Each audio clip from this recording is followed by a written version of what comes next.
तर इथे माझी ना सर्व सकाळची कामं वगैरे आटपलेली आहेत आणि आता मी सुरुवात करते जेवण बनवण्यासाठी. तर मैत्रिणींनो, मी अनुराधा अनुज होममध्ये तुमचं खूप खूप मनापासून स्वागत करते. तर इथे मस्तपैकी माझा कुकर हा झालेला आहे. ह्याच्यामध्ये फक्त डाळ शिजलेली आहे. बाकी काहीच कामाला म्हणजे जेवणाला सुरुवात मी केलेली नाही आहे. तर इथे ना तुम्हाला मी मागच्या टायमाला सांगितलं होतं, की गुरुवारचे आपले घटाचे तांदूळ असतात ना, त्याच्यावरती आपण घट ठेवतो. तर मूठभर पहिला तांदूळ ठेवायचे असतात ना, त्याची आज मी खीर बनवणार आहे. म्हणजे गुरुवार आहे ना, तर त्यासाठी मी इथे त्याची तयारी करते. तर मस्तपैकी तांदूळ ते स्वच्छ धुवून वगैरे घेतलेले आहेत आणि आता मी खीर बनवायला सुरुवात करते. त्याच्याबरोबरच मी बनवणार आहे लसुणी मेथी. ती तुम्ही पुढे त्याची रेसिपी बघू शकता. तर इथे म्हणजे पहिला खीर बनवण्यासाठी मी इथे ना 1 चमचा असं घी घातलेलं आहे टोपामध्ये आणि चांगलं ते मेल्ट झाल्याच्यानंतर ह्याच्यामध्ये मी भिजवलेले म्हणजे धुतलेले तांदूळ आहेत ना, थोडेसे ते भिजत घातले होते, की मस्तपैकी ते अशी फुलतील. तुपामध्ये मी छान असे ते तांदूळ ना परतून घेतलेले आहेत. 1-5 मिनटं जोपर्यंत त्याचं पाणी चांगलं सुकत नाही ना, तोपर्यंत छान असे मी तुपामध्ये हे तांदूळ परतून घेतलेले आहेत. त्याच्यानंतर ह्याच्यामध्ये फक्त मी ना पाणी न घालता दुधामध्ये शिजवून घेणार आहे. म्हणजे अगदी अर्धा लिटरच्या वरती मला जवळजवळ दूध लागलेलं आहे आणि तांदूळ होते फक्त मूठभर. जेव्हा मी दूध ओतत होती ना, जो चमचा होता ना मी ढवळत होती, तो चमचा सरकून ना टोपामध्ये पडला. असो, तो चमचा मी काढून घेतलेला आहे आणि मस्तपैकी ना इथे मी 1 ते 2 मिनटं छान अशी दूध आणि म्हणजे खीर ती ढवळत राहिलेली आहे. दूध गरम असल्यामुळे ना फटाफट ती लगेच वरती यायला लागलेलं आहे दूध. त्यामुळे ना मी स्लो गॅसवरती ठेवून आता दुसऱ्या शेगडीवरती शिफ्ट केलेली आहे आणि एका साईडला डाळ मस्तपैकी छान अशी फोडणी घातलेली आहे डाळीला. डाळ पण माझी झालेली आहे. लास्टला मी कोथिंबीर घातलेली आहे आणि डाळ एका साईडला माझी झालेली आहे. ते ती खीर पण मस्तपैकी झालेली आहे. म्हणजे त्याचे दाणे आहेत ना, भाताची शिकं चांगली छान शिजलेली आहेत आणि इथे मी ह्याच्यामध्ये ना थोडंसं माझ्याकडे ना एव्हरेस्टचं केसरचं मी म्हणजे हे 20 रुपयाचं छोटंसं मिळतं ना, ते घेऊन आलेली आहे. आधी मी काहीतरी स्वीट बनवून त्याच्यामध्ये घातलेलं होतं. त्यातलंच थोडंसं उरलेलं ना, या खिरीमध्ये मी घातलेले आहेत. एक 7-8 काड्या मी घातलेल्या आहेत. त्याच्यानंतर मस्तपैकी अजून एकदा त्याला छान छान असं 5 मिनटं मी की पहिला शिजू देत चांगले. तोपर्यंत मी इथे ना काय करते, तूप घालून थोडेसे माझ्याकडे ड्रायफ्रूट म्हणजे काजू आणि बदाम आहेत ना, ते मी ह्याच्यामध्ये तुपामध्ये म्हणजे हे छोटं पॅन घेतलं आहे ना, त्याच्यामध्ये मी रोस्ट करून घेणार आहे छान तुपामध्ये. इथे एका साईडला मी ना खिरीला जेवढी मी साखर आणि माझ्याकडे मोस्ट ऑफ अशी जेव्हा साखरेचे वगैरे काही गोड पदार्थ बनतं ना, तेव्हा मी मोस्ट ऑफ ना साखर वगैरे कमीच घालते. तर इथे मला जेवढं गोड लागणार आहे ना, कोण कोण ज्याच्या मर्जीने म्हणजे खूप गोड पण म्हणजे गोडाचा पदार्थ कोण कोण बोलतं की गोडाचा पदार्थ आहे ना, तर असं बऱ्यापैकी चांगलं एकदम गोडच खाल्लं पाहिजेल आहे. पण माझं तसं नसतं. मी थोडंसं गोड कमी प्रमाणात खाते. ते इथे छान असं मस्तपैकी आता तुम्हाला दाखवते बघा. इथे ना जेव्हा मी तूप टाकलं ना, तेव्हा ते माझं तूप थोडंसं घट्ट झालेलं आहे.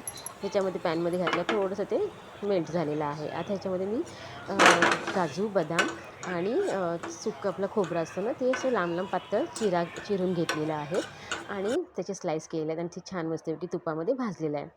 आता इथे मी खीर मस्तपैकी माझी ऑलमोस्ट 80% झालेली आहे. ह्याच्यामध्ये मी साखर घातलेली आहे आणि छान परत एकदा ढवळून घेतलेली आहे आणि आता तुम्हाला दिसतंय ना की दूध ह्याच्यामध्ये आटलेलं आहे ते. पण ह्याच्यामध्ये मी अजून थोडंसं दूध घालणार आहे. ह्याच्यामध्ये जे रोस्ट केलेले काजू बदाम आहे ना, ते मी परत खिरीमध्ये टाकले आहेत आणि परत एकदा छान ढवळून घेतलेलं आहे. ह्याच्यामध्ये शेवटी मी हे सुद्धा घातलेलं आहे वेलची आणि जायफळची पूड. हे बघा इथे मी आता थोडंसं दूध घातलेलं आहे म्हणजे ती छान अशी पातळ म्हणजे लूज झालेली आहे. मस्तपैकी याच्यामध्ये शेवटी मी हे घातलेलं आहे वेलची आणि जायफळची पूड आणि माझी खीर फायनली झालेली आहे. आता मी इथे ना भात घालते आहे. म्हणजे स्टेप बाय स्टेप एक ना तुम्ही आजूबाजूचा पसारा प्लीज बघू नका. इग्नोर करा. कारण का माझा पसारा असंच असतं. अगदी छोटं माझं घरातली कामं असू दे किंवा मोठी ऑर्डर असू दे, थोडासा पसारा अगदी जेवढाच नेमकाच प्लॅटफॉर्म मिळतो ना, तर हे ठेवू की ते ठेवू सगळं इकडनं माझे कसं असतं मी पहिला तयारी करून घेत नाही. जसं आता जेवणाला सुरुवात करते ना, म्हणजे फोडणी घालायला लागते. एका साईडला कांदा चिरत असते, टोमॅटो चिरत असते. ते सगळं करत करत मी फोडणी घालत असते. त्याच्यामध्ये मी तशी नाही करत की आधी सगळी तयारी करून घ्यायची आणि मग नंतर मग फोडणी वगैरे घालायची. त्यासाठी ना इथे माझा चांगलाच असा पसारा आजूबाजूला असतो. तुम्ही इथे पण आता मी बघू शकता, जसं जसं माझी फोडणीची तयारी होत असते ना, तशी तशी मी इथे सगळं कापून चिरून वगैरे घेत असते.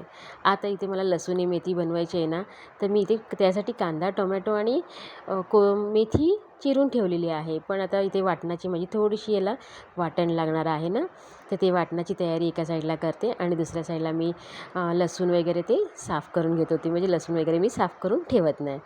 तर मी तेच माझं काम चाललेलं होतं आणि मी कढईमध्ये आता तेल घातल्यानंतर मी ते अगोदर पुऱ्या वगैरे केलेल्या असतात किंवा काही बनवलं होतं मी, तर त्याच्यातलं माझं तेल त्या भिड्याच्या कढईमध्ये होतं ना, ते मी सगळं आता जेवणामध्ये इथे म्हणजे डाळीला फोडणी घातली तेव्हा पण त्यातलंच तेल वापरलं आणि आता भाजी बनवते ना तेव्हा पण मी त्यातलंच तेल वापरलं. छान पहिला मी ना मेथी परतून घेतलेली आहे. अगदी थोडीशी हे घातलेलं आहे त्याच्यामध्ये लसूण घालून मेथी परतून घेतलेली आहे.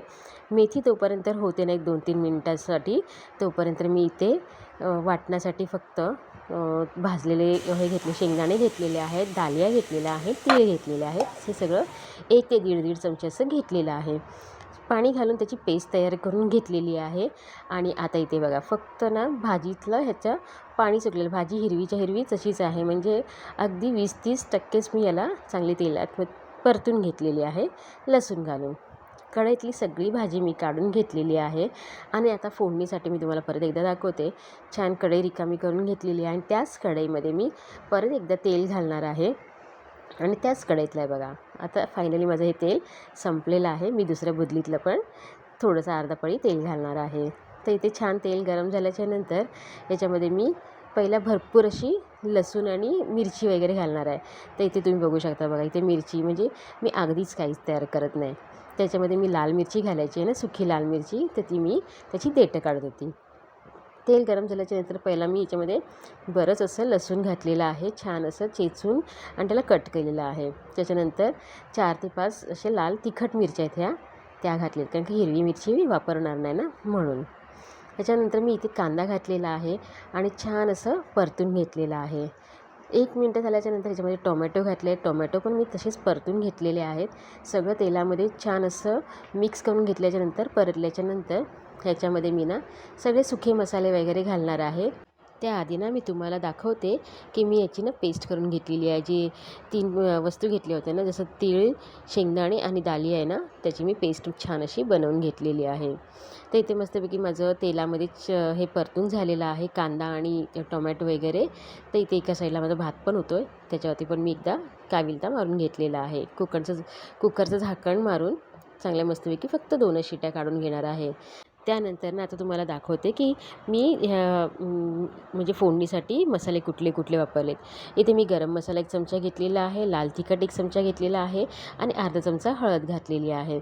छान तेलामध्ये मस्तपैकी मिक्स करून घेतल्याच्यानंतर, फ्राय करून झाल्याच्यानंतर ह्याच्यामध्ये जे वाटण होतं ना, ते वाटण मी घातलेलं आहे. ह्याच्यात मिक्सरच्या भांड्यामध्ये अर्धं ठेवलं होतं म्हणजे राहिलं होतं ॲक्च्युअली. तर ते मी पूर्ण माझ्या एका हातामध्ये मोबाईल असतो ना, तर दुसऱ्या हातामध्ये मी जेवढं पडतं तेवढं, नंतर मग मी मोबाईल बाजूला ठेवून ते सगळं त्याचं एंड करत असते, म्हणजे त्याच्यामध्ये सगळं घालत असते. तर इथे मस्तपैकी ना ते मसाला घातल्याच्यानंतर मी छान असं ना 1 मिनटं परतून घेतलेलं आहे. ते मसाला पेस्ट आहे ना ते. त्याच्यानंतर मी याच्यामध्ये जी मेथी मी फ्राय करून घेतली होती ना, ती मी परत त्याच्यामध्ये घातलेली आहे. मस्तपैकी छान त्याला पण परतून घेतलेलं आहे तेलामध्ये. नंतर मी मिक्सरच्या भांड्यामध्ये पाणी जे होतं ना त्या वाटणाचं, ते घातलेलं आहे. छान मस्तपैकी बघा इथे ना अशी छान ती अशी म्हणजे हे झालेली आहे, अशी पातळसारखी झालेली आहे ती. छान त्याला 1-2 मिनटं अशी कड काढेपर्यंत ना जेवढं सुकवायचं आहे तेवढं सुकवून घ्यायचं आहे. खूप असं सुकी भाजी करायची नाही, कारण की आपण लसूणी मेथी करतो आणि ती ना अशी सुकी करत नाही, थोडीशी अशी ओलसर करतात. मी ह्याच्यामध्ये ना शेंगदाणे, डालिया आणि तिळाचं वाटण जे घातलं आहे ना, ते न घालता कोण फ्रेश क्रीम असते ना ती घालतात. तर इथे मी मस्तपैकी भाजीला झाकण वगैरे मारून तुम्हाला मी इथे दाखवत होते की खीर मी देवासाठी थोडीशी ठेवली होती नैवेद्याला. आणि आता मी टेस्ट करून बघितले तर खीर खूप छान झाली होती. आता मी सगळ्यांना 1-1 चमचा ह्याच्यातला देणार आहे. तर चला, ते झाल्याच्यानंतर ना मी आता परत तिथे झाकण खोलून बघितलं आहे. हे बघा, अजून पण थोडीशी ना भाजी आता बघा इथे थोडीशी सुकलेली आहे. आता ह्याच्यामध्ये मी मीठ वगैरे सगळं चवीप्रमाणे घातलेलं आहे. आणि शेवटी सगळी भाजी पूर्ण तयार झाल्याच्यानंतर ह्याच्यामध्ये मी थोडंसं 2 चमचे अशी दही घेतलेले आणि ते मिक्सरच्या भांड्यामध्ये चांगलं फिरवून घेतलेलं आणि ह्याच्यामध्ये घातलेलं आहे. झाली की नाही मस्तपैकी क्रीमी अशी झालेली आहे ना लसुणी मेथी. तर इथे भाजी माझी छान अशी तयार झालेली आहे. आणि ही भाजी ना अगदी सहज कोणीही खाऊ शकतं, म्हणजे जरा पण ती अशी कडवट लागत नाही. मलाही त्याच्यामध्ये मेथी बोलली की थोडीशी अशी कडवटपणा आला पाहिजे आहे, पण आपण लसुणी मेथी किंवा अशी मेथी मलाई अशी ती जी पण भाजी बनवतो ना तर ती अशी कडू वगैरे लागत नाही. तर इथे मस्तपैकी माझं दुपारचं जेवण तयार झालेलं आहे. छान जशी मस्तपैकी डाळ केलेली आहे, लसुणी मेथी बनवलेली आहे आणि तांदळाची खीर बनवलेली आहे, सोबत चपात्या आणि भात आहेच. तर चला इथे जेवण झाल्याच्या नंतर ना सगळं बाकीची कामं वगैरे जी होती ना ती सगळी आटपून घेतलेली आहे. आणि ना इथे मी मस्तपैकी छान अशी तयार झालेली आहे, म्हणजे मी आणि मनोहर. तर आम्ही चाललो होतो ठाण्याच्या स्वामी समर्थांच्या मठामध्ये. आणि आम्ही निघाल्याच्या नंतर ना तुम्हाला पुढे दाखवते की काय झालं म्हणून. तर इथे मस्तपैकी छान तयार वगैरे मी झालेली आहे आणि आम्ही इथे स्टॉपला येऊन उभं राहिलेलो आहोत. तिथे पण मस्तपैकी असं शूट वगैरे केलं की बाबा आम्ही बाहेर चाललेलो आहोत आता. आणि आम्ही दोघंच होतो, आयुष मित्र आमच्याबरोबर आले नव्हते. पण तुम्ही इथे बघू शकता इतकी ट्राफिक होती ना आमच्या इथे. ॲक्च्युली सत्संग भरलं होतं, ते 5 दिवस चालणार होतं आणि त्याच्यासाठी ना त्याच टायमाला ना सगळी लोकं सुटले होते. म्हणजे ते सत्संगवरनं 5 वाजता सत्संग जसं संपतं ना तसं सगळेजण निघाले होते. म्हणजे तर त्यासाठी स्टॉपवरती दोन्ही साईडला स्टेशनला जाणारे पण आणि आमच्या साईडनी ठाण्याला जाणारे पण पूर्ण ट्राफिक वगैरे खूप लागली होती. खूप म्हणजे आम्ही 1.5 तास जवळजवळ उभे होतो, पण आम्हाला बस काय मिळाली नाही आणि खूप बसमध्ये पण खूप गर्दी. त्याच्यानंतर मग आम्ही काय केलं, माझ्या इथेच जवळच ना अगदी तिथे ठाण्याला जायला नाही मिळालं, पण माझ्या इथेच मठ आहे ना, मग तिथे आम्ही बाजूलाच गेलेलो. मस्तपैकी छान समर्थांचं दर्शन वगैरे घेतलेलं आहे. म्हणजे आपल्या मनामध्ये जी इच्छा असते ना ती खरोखर ना स्वामी पूर्ण करून घेतातच. अगदी मला ठाण्याला जायला मिळालं नाही, पण मी इथे ना आमच्या बाजूलाच गेली आणि म्हणजे स्वामीच खरंच म्हणजे तेव्हाच बोलले असते, एवढ्या गर्दीतून जाण्यापेक्षा इथल्या इथे मी तुझ्या बाजूला आहे, तिथे सोडून तू तिकडे कुठे चाललीस मला भेटायला. म्हणून ना आम्ही प्लॅन केला आणि इकडे आलो. इथे छान आम्ही दर्शन वगैरे घेतलं आणि घरी यायला निघालो. त्याच्यानंतर ना इथे थोडंसं मी 1 मिनिटाचं शूट करायचं होतं ना ते सुद्धा मी करून घेतलेलं आहे. आणि आता आरतीची गर्दी होणार होती, म्हणजे आरती होणार होती 7:30ला ना, त्याची इथे गर्दी होत चाललेली होती. तर छान असं मस्तपैकी समर्थांचं दर्शन वगैरे घेतलं आणि मी घरी यायला निघाली होती. तर ना काय झालं, खूप दिवस मला अगदी पण दाखवलं होतं की मी कपाट म्हणजे घ्यायचं होतं, मला कपाट घ्यायचं होतं किती दिवस चाललेलं. थोडे थोडे पैसे जमा करून ठेवले होते आणि ते जर खर्च झाले असते ना तर मी कपाट घेऊ शकली नव्हती. आणि हा कपाट आहे ना ज्याच्यामध्ये मितूचं सगळं सामान असतं, लिटरली तो सगळा मोडलेला होता, तो मला पुढे दाखवते. फायनली माझा ना कपाट मी बुक केलेलं येता येताच आणि दुसऱ्या दुकानातून केलेलं आहे. ज्या दुकानातून शूट केलेलं तिथे मी केलं नव्हतं. फक्त मी हे दुसरंच आम्ही मठातून येता येता एका दुकानात गेलो, बुक केलं आणि लगेच घरी कपाटवाला आला पण कपाट घेऊन. मला ना खूप बरं वाटलं, कारण की किती दिवसाचं माझं राहिलं होतं की करायचं आहे आणि ते माझं आता हे पूर्ण करून घेतलेलं आहे. म्हणजे माझं फायनली कपाट आलेलं आहे. आणि तुम्हाला दाखवते की हा कपाटाची काय अवस्था झाली ना, पूर्ण मोडला होता. माझा जो ब्राऊनवाला आहे ना तो पूर्ण माझा कपाट ना मोडलेला होता. सगळ्याच त्यातल्या वस्तू काढल्या आणि त्याच जागेवरती मी दुसरा नवीन आलेला कपाट लावलेला आहे. अजून मितालीला माहिती नाही, मिताली गेली होती बाहेर. तिला माहिती नव्हतं की कपाट आणलेलं आहे म्हणून घरी, आणि तिला सांगितलं पण नव्हतं की कपाट आम्ही बुक केलेलं आहे. त्याच्यानंतर तुम्हाला दाखवते इथे मितालीचे काय रिॲक्शन होते ते. तिला ह्या कपाटाचा कलर आवडला नव्हता, पण मला खूप आवडलेला, कारण की मी जेव्हा घरात आणलं तेव्हा आयुष मला लगेच बोलला की मम्मी आपल्या ह्या दुसऱ्या कपाटाच्या मॅचिंगलाच तू कलर घेऊन आलेली आहेस. तर मी त्याच हिशोबाने आणलेला की त्या मॅचिंगच्या हिशोबाने आणि हाईटच्या हिशोबाने सेम मिळता जुळता होता, म्हणून मी हा कपाट घेऊन आली. आणि तुम्ही बघू शकता कपड्यांचा किती डीक पडलेला आहे. मितालीला बोलली लगेच फ्रेश हो आणि कपाट आता आवरून घे. छान ती फ्रेश वगैरे झाल्याच्या नंतर ती कपाट पण आवरायला बसली होती. मी तुम्हाला उद्या दाखवते की तिने कपाट कसा आवरलेला आहे ते. चला तर इथे ना मस्तपैकी थोडीशी तिचं मम्मी असा कलर घ्यायला पाहिजे होतीस, मी माझीच कपडे याच्यामध्ये ठेवणार, दादाचे कपडे इथे ठेवणार नाही, तेच सगळं तिचं चाललं होतं.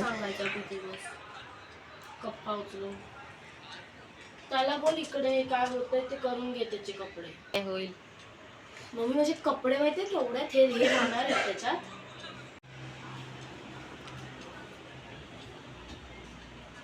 एका याच्यामध्ये माझे सॉक्स आणि दुसऱ्या याच्यामध्ये त्याचे सॉक्स आणि सगळे. हां तेच आम्ही ठरवलं आहे ते सगळं. आणि याच्यामध्ये काय म्हणजे तुझी ज्वेलरी आहे ना सगळी त्याच्यात. नाही एक तर व्हाईट सगळे कलर तुझे घेतला दाग पाहिजे दागिने होतास किंवा मग डार्क घेतला कलर नाही आवडला मला.